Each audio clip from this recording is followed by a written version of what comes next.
사람답게 살아갈 때에 필요한 필수적인 조건 5가지가 있는데 무엇일까요? 미리 해답부터 제시를 하고 오늘 말씀을 드리려고. 첫째는 먹어야 살지요. 그래서 음식입니다. 두 번째는 의료, 옷, 세 번째가 주거시설. 그래서 우리말로는 의식주라는 말로 간단하게 표현하는데 이 의식주는 인간의 육체의 생명, 또 우리의 건강에 절대적인 필요한 기본 요소가, 그리고 네 번째, 다섯 번째는 무엇인지 이제 오늘 말씀을 풀어가면서 해답을 찾아보도록 하겠습니다. 조금 구체적으로 우리 첫 번째 절대 필요한 우리 생존을 위한 요소가 음식입니다. 음식. 우리가 하루 종일 힘쓰고 애쓰고 땀 흘리는 이유, 또 걱정하고 염려하는 것들이 사실은 먹거리 준비하러 댕기는 모든 우리 인간의 활동이 기본적으로는 육체의 생명을 이어가는 것이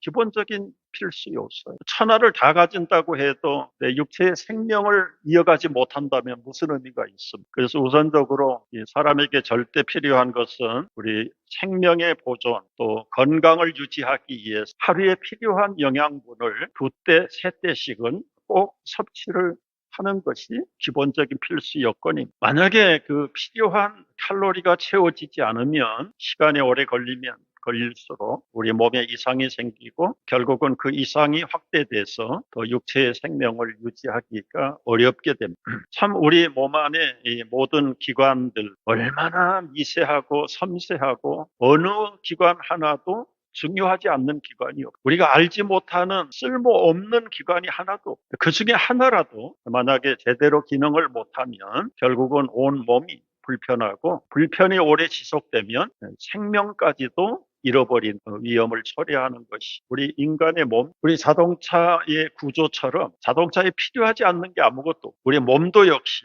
자세한 기관들, 기능들을 잘 발휘하기 위해서는 자동차가 매일 가솔린을 넣어서 파워를 주는 것처럼 우리도 입을 통해서 들어가는 음식물을 통해서 우리 기본적인 건강과 생명을 유지할 수 있다. 그래서 먹는 일이 우선이다. 그런데 이제 먹는 것도 순서가 있습니다. 어느 정도 먹고 사는 문제가 해결되면 그 다음에 나타나는 현상이 먹기 위해서 살아야 되느냐, 살기 위해서 먹어야 돼. 그 말이 그 말인데 사실은 굉장한 차이가 있어요. 먹기 위해서 사는 사람은 생존 자체를 지고선으로 보는 거예요. 금강산도 식후국경이지 먹는 게 우선. 이런 사람들의 인생 철학은 먹생먹사입니다.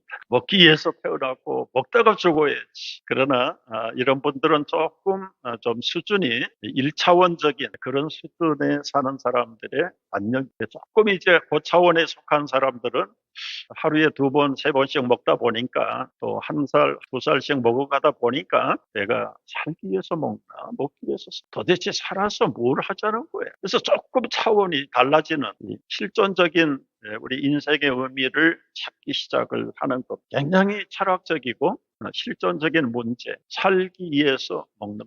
뭘 위해서 살아야 돼? 내 삶의 목적이 뭐냐? 하루에 3때 먹는 것이 우리 지구촌의 전부라면 땅 밑에 사는 지렁이도 먹을 거 다 먹고 자손 버티고 잘 사는데 사람이 먹는 거에 매여가지고 일생을 보낼 수 있는. 그래서 이제 자기를 좀 벗어나서 뭔가 좀 성숙한 차원의 경지에 뭔가를 찾아 나서기도 합니다. 이스라엘 백성들은 광야에 와서 애굽에서 가지고 나온 음식 다 먹어서 동이 났어요. 배가 고파집니다. 먹을 게 없습니다. 그러면 여러분 첫 번째부터 원망, 절망에 모세를 하나님을 원망하기 시작했어요.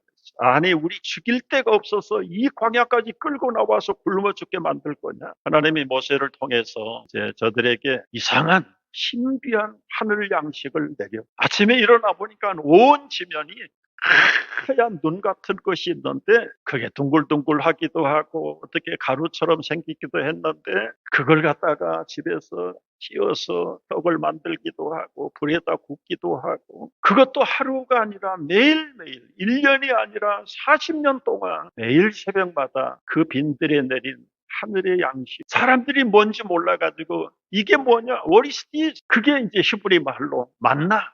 이게 뭐냐? 그 말이 만나. 그래서 만나는 하늘에서 내린 하나님이 내리신 특별한 음식. 하나님이 주신 특별한 음식을 1년 먹고 10년 먹고 30년 40년 먹었는데 결과는 무엇입니까? 다 죽었어요. 사실은 하늘로 내리는 그 양식, 때로는 깨닫지 못하는 배후에 사람이 떡으로만 사는 것이 아니고 하나님의 말씀으로 산다는, 그걸 가르치기 위해서 애굽에서 끄집어내서 지금 가나안을 향해서 가는 과정인데, 입으로 들어가는 양식만이 인생의 지고선의 전부인 줄 알고 하늘에서 내리는 신비한 만나를 먹으면서도 그 만나의 의미를 제대로 못 깨닫는 사람들, 먹기 위해서 사는 사람들, 40년이 지나자 하나도 남기지 않고 다 죽고. 그러니까 여러분, 단순히 먹기 위해서 사는 사람은 40년이 아니라 100살까지 살아도 생명이 끝나면 허무한 것으로 끝나. 그렇다면 여러분, 살기 위해서 먹는 사람들에게는 뭐가 필요한? 두 번째 단계가 필요한 거지요. 두 번째 우리 인간에게 필요한 요소가 의복입니다. 여러분, 옷이 날개라는 말도 그래서 나온 말인데, 참 아담과 하와가 범죄해서 첫 번째 그 자의식, 자기 자신들을 객관적으로 보는 시각의 눈이 열렸는데,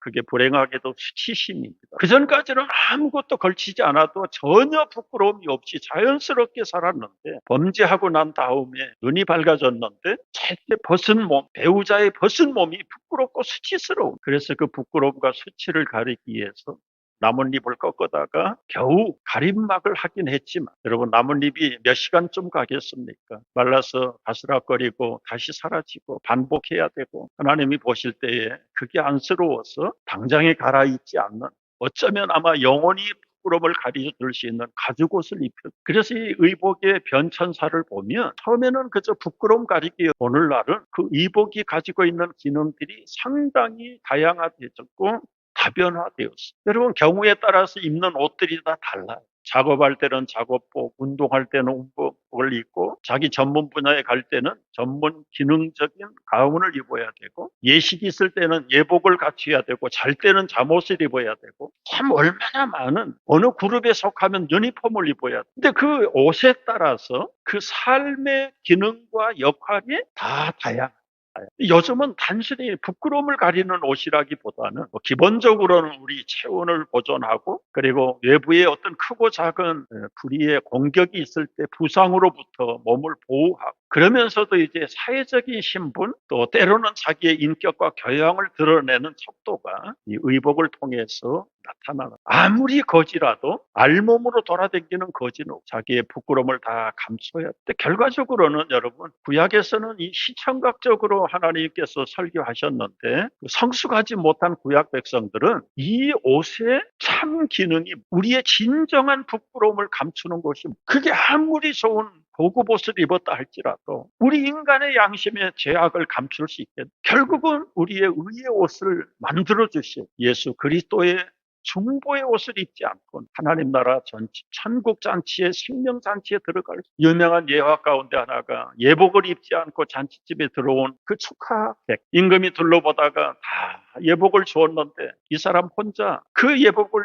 입지 않고 갔어. 어찌하여 그대는 예복을 입지 않았나? 아마 추측컨대는 자기 옷이 임금이 준 옷보다도 좋다고 생각을 해서 더 고급품이고 더 비싼 옷이라고 생각하고 아마 폼 잡기 위해서 특별한 옷을 입고 갔을런지. 그러나 그 임금은 나의 호의를 무시한 이 사람은 여기 자격, 그리고는 그 잔치에서 추방을 시켜버려. 여러분, 단순히 먹고 입고 마시는 것이 우리 육체적인 필요를 위해서 주었다, 1차적인 생각. 그러나 먹고 마시고 우리가 누리고 사는 이 모든 것들이 사실은 불완전한 것이고 부분적인 것이고, 완전한 것과 전체가 이루어지는 날은 이것은 별 가치가 없는 것들. 근데 이 기본적인 가치에 묶여가지고 사람들은 부자다, 가난하다, 성공했다, 출세했다, 내가 유능한 사람이다, 너는 패배자다, 구별하고 차등을 두는데 얼마나 어리석은 인생들. 여러분, 세 번째, 인간의 생존을 위해서 필수적으로 필요한 것이 주거시설. 공중의 새도 둥지가 있고 여우도 자기가 깃들일, 우리 사람도 하루가 끝나면 돌아가야 될 가정이 있어야 되고 집이 있어야. 우리는 잘 먹고 잘 사는 것으로 완전할 수 없어. 참 하루의 일과를 마치면서 가족들과 더불어 편안한 삶을 나누고 또 내일을 위해서 육체가 편안하게 거할 수 있는 주택이 필요한 거죠. 예수님도 이 세 가지 요소가 중요하다는 걸 말씀하셨어요. 6장 25절의 말씀을 보면 내가 너희에게 말하는데 목숨을 위하여 무엇을 먹을까 무엇을 마실까 몸을 위하여 무엇을 입을까 염려하지 말라. 목숨이 음식보다 중하지 아니하고 몸이 의복보다 중하지 아니하냐. 의식주가 필요하긴 한데 그것보다 더 우선적인 것이 있다. 결국은 생명이 중요하지 않냐. 그 생명을 유지하기 위해서 음식도 필요하고 옷도 필요하고 살 집도 필요하지만 그러나 오늘 결론에 가서 이거보다도 중요합니다. 여러분 이제 이 기본적인 필수 요소가 갖춰진 사람들 세상에 걱정이 많이 줄어들지요. 여러분 지난 젊은 날들을 한번 생각해 보시면 우리 대부분 다 공통적인 신혼 때는 이 의식주 문제가 완전히 해결되지 않은 상황. 여러분은 모르겠지만 저 같은 경우는 재정적인 어려운 여건 가운데서 결혼을 해서 아주 빚이 많고 갚아야 될 부채가 많은 상황에서 신혼살림 즐기기도 전에 은행에 저당 잡혔던 집을 제대로 갚지를 못해서 차업당. 그리고는 그 집에 들어가지도 못하고 쫓겨나. 가정적으로 보면 아우들을 거느리고 부모를 거느린 장남. 1, 2년 사는 동안에 아들, 딸 태어나서 아빠가 되고 남편이 되고 가장이 되고 한 가정을 이끌어가야 가는 그저 가장 역할을 해야 되는 입장. 집이 없어져서 참 얼마나 앞이 캄캄한. 뭐 그저 새집 새방살이 6개월마다 연장을 하든 다른 것을 구해서 옮겨가요. 집에 도우미 하나를 놔두고 어린 아들은 맡겨놓고 엄마 아빠 부부들은 새벽부터 나가서 생활전선에서 뛴다고 해서 기쁨으로 뭘 가지고 돌아올 수 있으면 얼마나 좋아. 어디를 봐도 힘들고 답답하고 경제적으로나 환경적으로나 여러분 크지도 않는 방에서 7식구가 살아. 그런 상황 속에서 저희 부부에게 유일한 길은 교회 가서 주님 앞에 예배하는 길이고 또 우리 오늘 선교회가 모이는 날처럼 그 교회도 한 달에 한 번씩 같은 나이 또래 대부분 다 결혼 초기에 있는 젊은 집사들이 모여 교제를 하고 기도 제목을 나누고 그게 유일한 피난처예요. 우리 선교회 집사 친구들이 한 7커플이 모여 은행에 댕기는 은행원, 고등학교 교사 선생님 하나, 개인 사업을 하는 사람, 저까지 포함해서 3사람, 그리고는 자유업을 하는 사람 다 그저 그렇고 아이들도 고만고만하고 결혼한 지도 그저 뭐 다 5년 어라운드 5년. 그래서 한 달에 한 번씩 모이면 그동안 받은 은혜들을 다 나누고 가정에서 직장에서 사업에서 어려운 일들을 꺼내놓고 기도 제목을 부탁하고 부부 싸움하는 일들을 얘기 들으면서 그걸 어떻게 해결해 갔는가를 들고 그리고 마지막에는 서로 손을 잡고 서로를 위해서 축복하고 기도하고 교회적으로는 찬양대원으로 때로는 집사로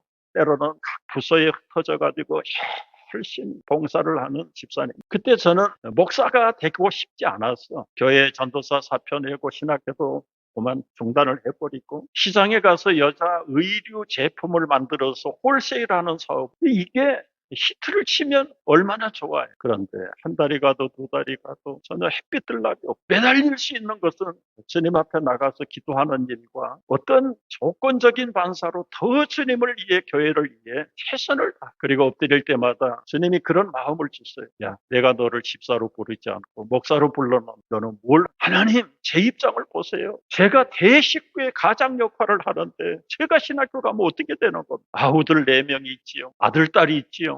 부모님 모시죠.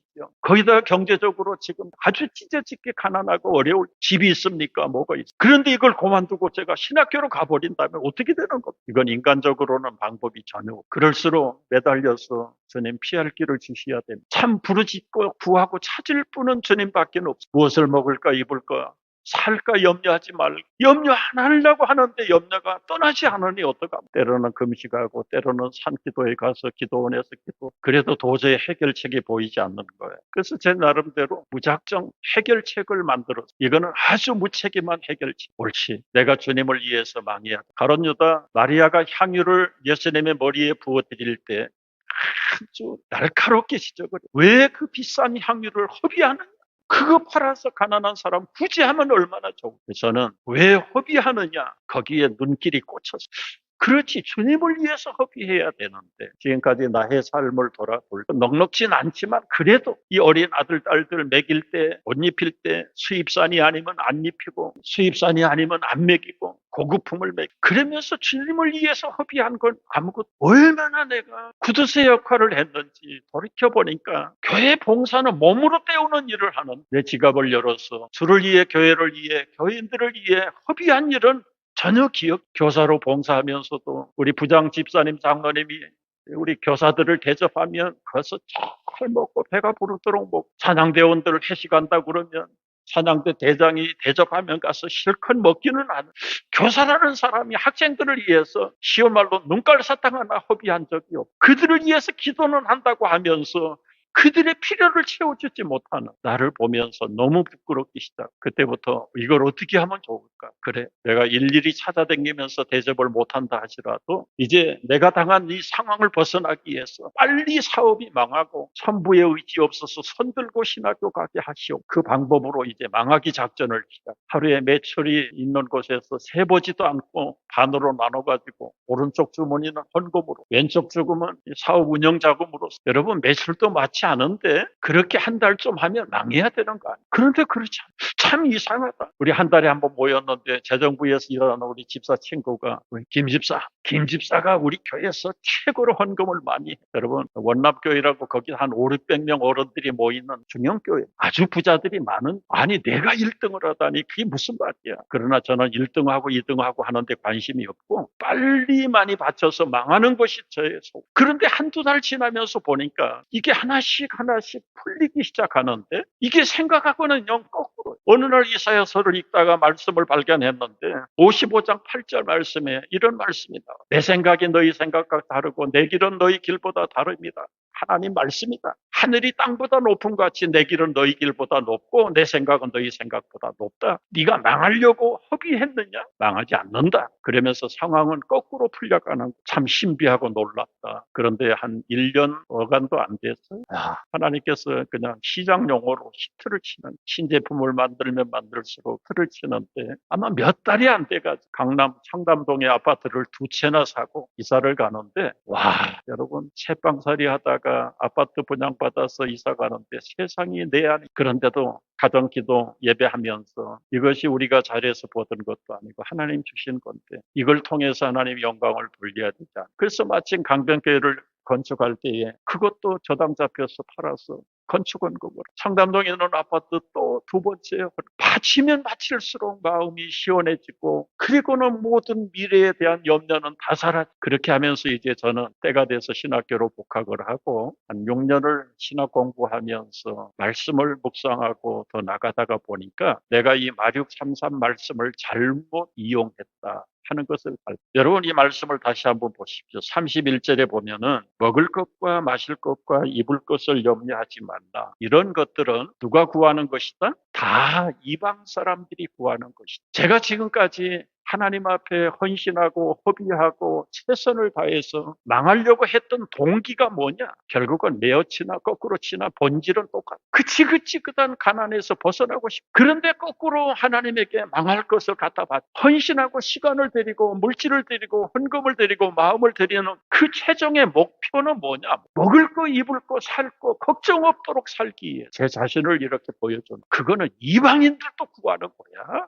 그 차원보다 더 높은 차원이 있잖아. 그리고는 33절로 이어지는데요. 그런즉 너희는 먼저 그의 나라와 그 일을 그리하면 이 모든 것이 의식주 문제. 나는 이 기초적인 의식주를 구했는데 그거 구하지 말고 그거보다 차원이 높은 하나님의 나라와 의를 구하라. 신학 공부를 하면서 제가 얼마나 부끄러웠는지 나도 별 수 없이 부처 앞에 가서 손을 비는 사람들이나 예수님 앞에 와서 부자 되게 해달라는 내 믿음이 다를 게 뭐가 있다. 나의 미련함과 어리석음을 용서하시. 내가 이제부터 하나님의 나라와 의를 위해서 더 알아야 되고 그것을 통해서 깨달아야 돼. 이런 마음의 동기가 바꿔지면서 저의 신앙의 기본적인 차질이 바뀌어지는 얼마나 말씀이 깊고 깊고 얼마나 완전한 말씀인가 점점 눈에 마음에 와 닿기 시작하는데, 여러분 여기서 네 번째 요소가 의식주 중요하지만 말씀드린 대로 하늘의 만나를 먹어도 40년 있다가 다 죽었고, 아무리 좋은 옷을 입어도 솔로몬의 옷보다 더 아름다운 그 레베카의 그 영광을 누가 취할 수 있겠나. 결국은 공중의 새가 농사하지 않아도 먹이고 백합화도 길쌈하지 않아도 아름답게 먹이는 그 의복도 의식주도 해결해 주시는 그 하나님의 다스림을 먼저 구하요. 그래서 네 번째 요소가 하나님의 나라를 구하는. 여러분이 하나님의 나라는 굉장히 차원이 높고, 우리가 이 미국 땅에 살면서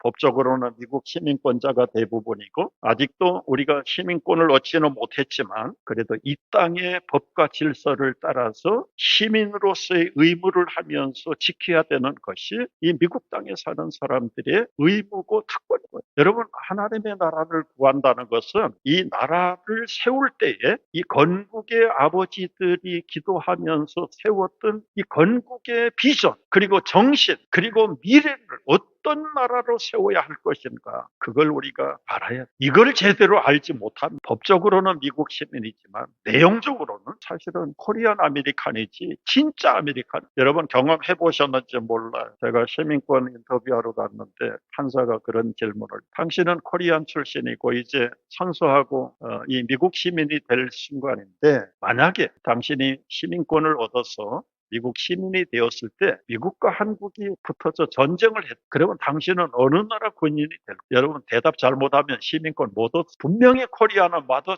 칸츄리고 여기는 법적으로 시민권을 얻은. 결론은 무엇입니까? 시민권을 얻은 사람은 아무리 모국에 속해 있을지라도 미국 시민의 의무를 다해야 되는 것이 시민다운 시민의 책. 미국의 건국의 아버지들로 알려진 필그림 청교도들이 이 나라를 세울 때 그들의 비전, 그들의 기도 제목, 그리고 미래를 향한 하나님이 무엇인지 여러분 아시죠? 1630년 존 윈드롭이라고 하는 인솔자가 범선 17척을 이끌고 대서양을 건너서 영국으로 매사추세츠의 땅에 배에서 이제 오면서 그 배를 타고 있는 선원들에게 우리가 모국인 영국을 떠나서 신대륙을 가는 이유, 거기에 가면 성경적인 교회를 바로 세우고 그리고 성경 말씀을 인도하는 거룩한 정부를 우리가 세우는 게 우리의 비전이에요. 그래서 그들의 모토, 그들의 비전을 한마디로 말하면 City on the Hill, 언덕 위에 도시를 세우죠. 그것도 마태복음에서 어떤 등불을 켜서 산 위에다가 올려놓은 온 천지가 빛이 나는 거죠. 우리가 신대륙에 가서 세울 나라는 하나님의 나라를, 성경적인 교회를, 그 땅에 사는 모든 사람들이 거듭난 하나님 나라 시민들로 영원한 지상의 하나님 나라를 만든, 이게 미국을 세우는 건국의 아버지들의 비전이고 기도였어요. 하나님이 기뻐하는 나라 정부를 세우기 위해서 이제 헌법의 기초를 만드는데, 영국이나 유럽에서는 그 당시에 참정권, 정치에 참여할 수 있는 사람들의 자격을 제한, 주로 이제 지주들 그리고 건실한 남자들에게만 정치에 참여할 수 있는 참정권을 주고, 뭐 신분이 낮은 사람이나 여자들이나 이런 사람은 전혀 참정권을 안 줘. 근데 미국에 왔던 건국의 아버지들은 이 땅을 하나님의 나라로 만들기 위해서는 아무에게나 참정권 주면 안 돼. 결국은 교회에 속한 하나님의 다스림을 받는 성도들을 중심으로 교회를 이루고 교회가 확대된 나라가 우리 정부가 돼야 돼. 소위 말하는 하나님이 통치하시고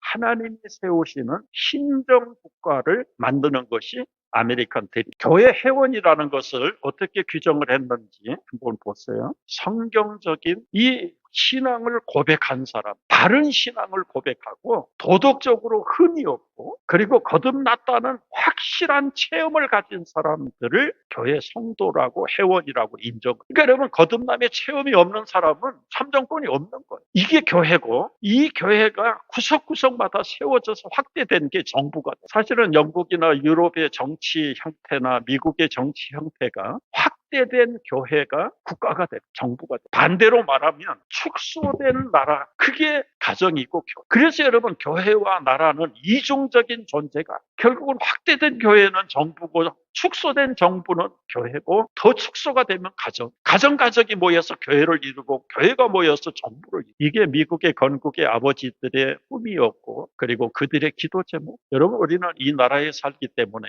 이 나라의 건국 정신과 그리고 헌법과 질서를 따라가야 돼. 이 땅에 살면서 이 땅의 법을 지키지 않는 사람들은 미국의 진정한 시민의 자격이 없는 우리는 비록 이 땅에 살지만 이제는 이 땅보다 더 한 차원 높은 그의 나라, 하나님의 나라 시민으로 부름을 받았어요. 여러분은 시민권이 한국 시민권, 미국 시민, 천국 시민, 적어도 세계를 가지고 사는 사람인데 가장 권위 있는 그리고 우리에게 가장 영향력이 큰 것은 헤븐리 시티즌십이 우리의 기본적인 최우선의 시민 정신이라는 것을 알아. 그러니까 지지구지하게 먹고 마시고 사는 것에만 매여 달리지 말고 이것을 통치하시는 하나님의 통치와 나라의 법을 따라서 하나님 자신을 바라다보는 자. 이런 자들은 먹어야 될 것, 입어야 될, 살 것을 다 아시는. 그러니까 얼마나 차원이 높은 이야기가. 우리가 이런 인간의 필수적인 네 번째지만 사실은 첫 번째. 너희는 먼저 우선순위를 바꾸라. 의식주보다 먼저 중요한 게 뭐냐? 하나님의 나라와 그 의를. 다섯 번째는 의라는 게 뭔가? 여러분, righteousness라는 말. 불완전하고 이 브로큰된 것들을 제대로 고쳐놓는 것이 의. 하나님과 죄로 말미암아 원수되어 인간과의 관계, 단절되고 브로큰되고 교제가 끊어져 버린 하나님과 인간의 중간에서 사람으로 오신 예수님께서 완전한 우리의 죽음을 생명으로 쫓겨난 하나님의 백성이 이제는 새로운 백성으로 완성해 주신 역할을 의의 완성자이신 예수 그리스도가 이 믿음의 완성자이신 그리스도로 말미암아 이를 추구하라. 여러분, 국가적으로 개인적으로 꺼리낌이 없을 때 얻어지는 것이 무엇이? 기쁨입니다. 기쁨을 영어로 joy라고 말하는데 3단계 joy. First Jesus Christ, second the other. 다른 사람의 행복을 last, 마지막 your shall. 그 이니셜이 joy. 우리는 무엇을 하든지 우리의 의의 완성자가 되신 예수 그리스도의 기쁨을 위해서 그리고 나보다 다른 사람을 더 낫게 마지막 나에게 주시는 이 믿음의 은혜를 가지고 주님을 섬기고 다른 사람을 섬기는 것이 내가 행복해지고 우리가 행복해지는 영원한 생명을 완성하는 길이라는 사실을 깨달아. 우리가 먹다가 이 땅에 길어서 100년 있다가 다 떠날 사람이 아니라 떠난 다음에도 바뀌지 않는 영원한 하나님의 나라의 통치를 그리고 기쁨의 완성자이신 의의 완성자가 돼 그리스도로 말미암아 영생을 누리는 그때를 바라보면서 힘차게 우리의 우선순위를 먼저 주님과 그의 의리에 맞추고 달려가는 우리 하늘 백성들 되시기를 주의 이름으로 축복합니다.